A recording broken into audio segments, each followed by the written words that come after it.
This is the tutorial on prevailing wage and certified payroll, Part 2, Wage Determination. As we discussed in Part 1, there are 3 steps to the wage compliance requirements on a public works project. Part 2 through 4 of this tutorial will cover Step 1 on wage classification determination. Worker classification is a 5-step process. This process can be found on the city's website. The first step is to visit the Director of California Department of Industrial Relations, or the DIR, for the General Prevailing Rate page at the following address. The website will provide access to all information you'll need to determine the correct prevailing wage for journeymen, apprentices, and superseded determination. How to utilize this site will be covered in more detail in Parts 3 and 5 of this tutorial. The wage determination for a project is based on the date the project was advertised in the initial bidding. This date can be found on the cover page of the specifications. In some cases, you may need to access superseded prevailing wage determination to match the bid advertised date.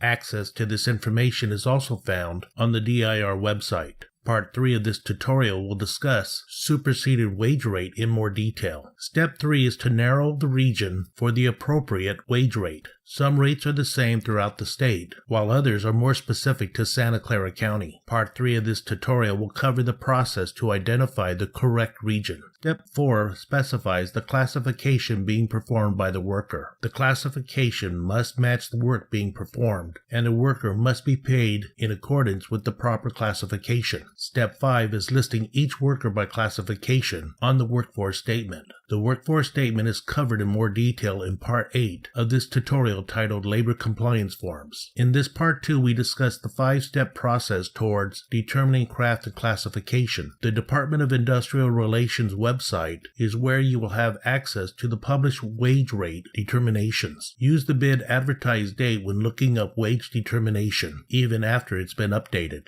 Make sure that the classification matches the work that is being performed, and be aware that a worker may have more than one classification. For additional assistance, contact the Office of Equality Assurance. In the next Part 3, we will look at wage determination for journeymen. Thank you for watching our tutorial, and be sure to subscribe to our YouTube channel to stay informed on other offerings by the Public Works Department's Academy for Construction Management. You can view other tutorials from the list below or visit our website. For more information on the City of San Jose Department of Public Works Academy for Construction Management, contact us at publicworksacademy@sanjoseca.gov.